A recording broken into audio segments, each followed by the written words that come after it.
how to use the laser light in light painting, and I want to explain the qualities of the laser light and how I came to use it, and how it relates to my own work and the explorations I'm making with the laser light.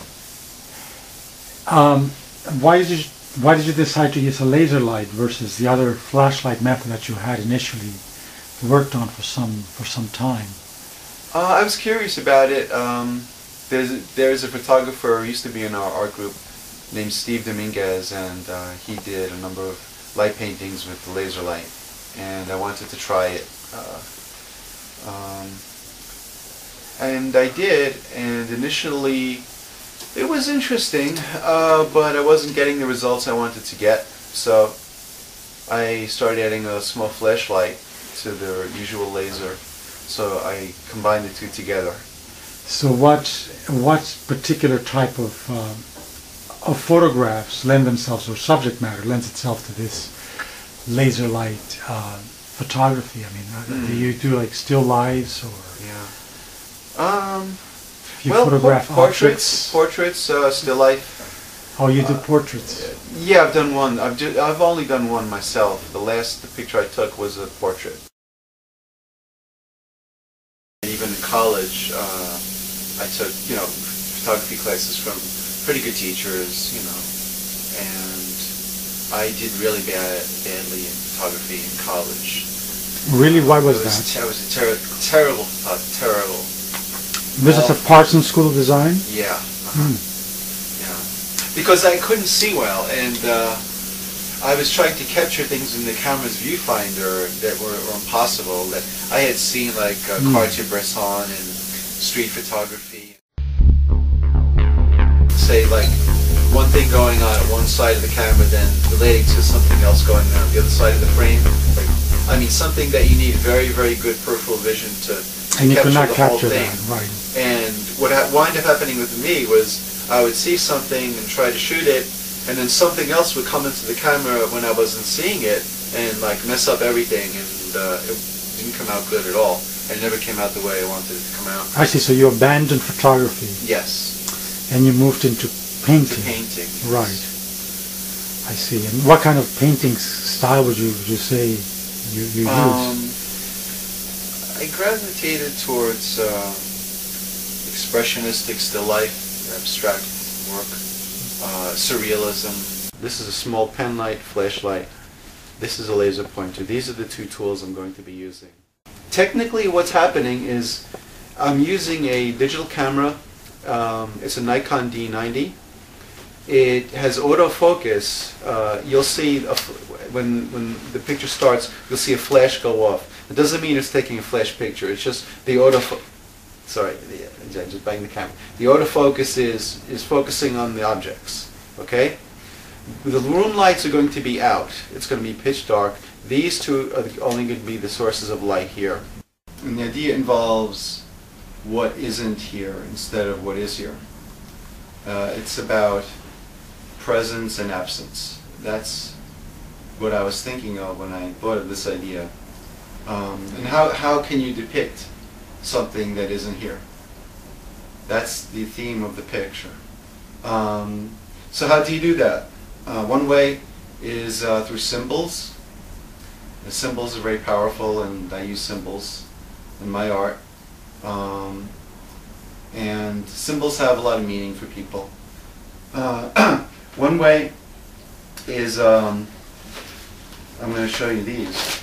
These are some old wash watercolors that I did many, many years ago, which are quite bad. And I cut out some of the good ones in there, and you can see there are holes. So what I'm going to do is to use these as a background.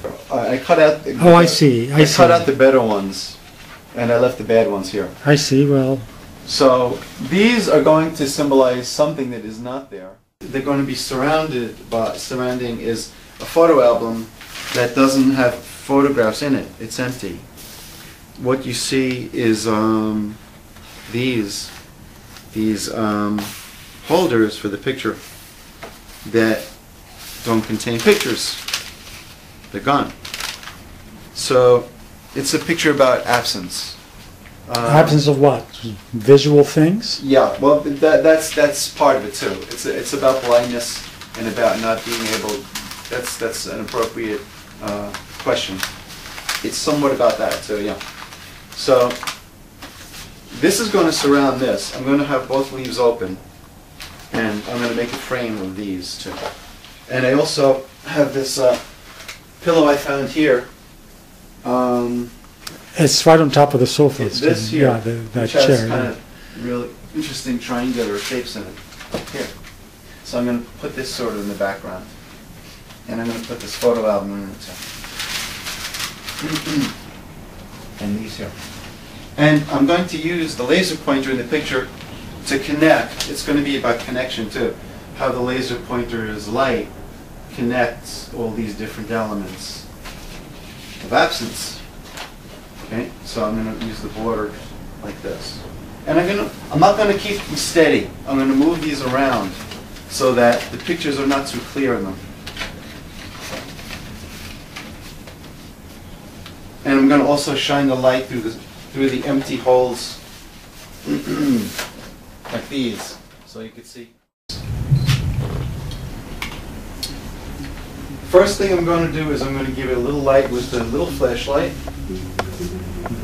Feeling with my hands. Just like a little general light. So you use your hands and use your memory of where things are. Okay. Next I'm going to start with the laser light. Now the idea again is the connection. So I'm going to concentrate on the lines in the picture. So how am I going to do that? I'm going to feel the triangles of this pillow shape, and I'm going to emphasize those. I'm going to go around those with the laser pointer. They're not exact. They don't have to be exact. It's not a precision drawing. It's not a draftsman's blueprint of anything. It's an interpretation of something. It's how I feel about it, what I'm thinking, all kinds of things. How my hand is responding, what kind of gestures my hand is making, if I'm tired, if I have a lot of energy. All those are picked up in the picture with the light.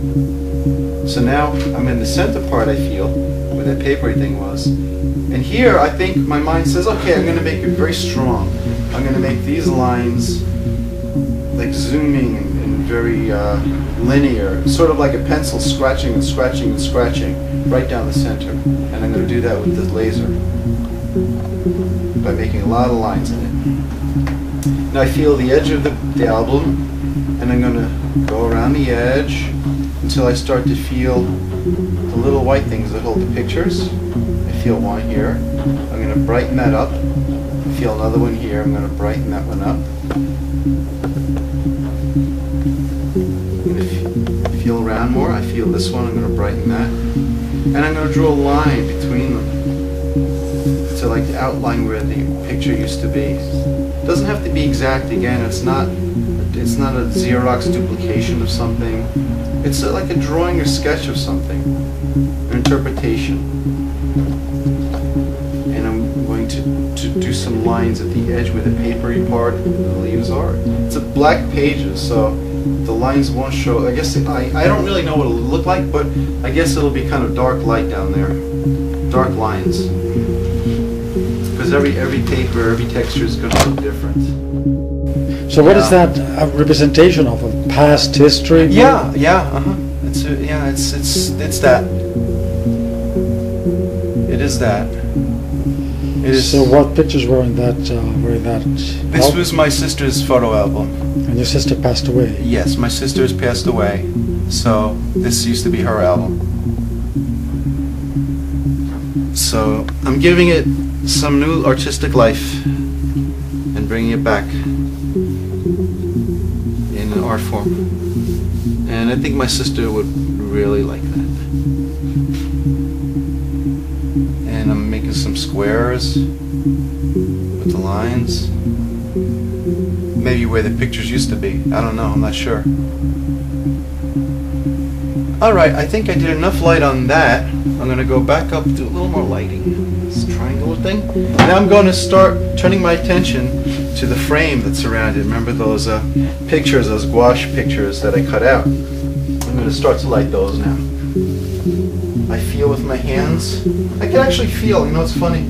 I feel where the picture is, because it's strange, because I didn't think I could do that, but my fingers feel the paint, and I can feel the difference between the paper and the paint with my fingers, not my eyes, so it's different. So I'm going to like trace the outline of the page, and now I'm going to take my little flashlight. I have so much junk in my pocket. I can find it. I can't. Okay, so I'm going to just light up a little part of the picture here. No, that was too white. I didn't like that. I can't find a picture now to light up, so I'm going to skip that because I can't find one. Oh, I feel one here. There's one there. Okay, light up a little bit. Okay. Same here. Okay, now I feel the other one. Okay, I feel the edge of this here. I'm going to light this too bright. I'm going to light this a little bit of light. Remember I said I was going to light from the back, the square? Yes. Drop that. Hold on. Now, one thing, I don't want to get in the way when I'm lighting, and when you're lighting your picture, when you do it, try not to get in the way of the camera and the flashlight, because it won't show up if you do that. So you always try to get to the side of it when you're lighting. So here's the edge of the paper here, and I'm going to move it around a little bit so it's not that clear. Okay.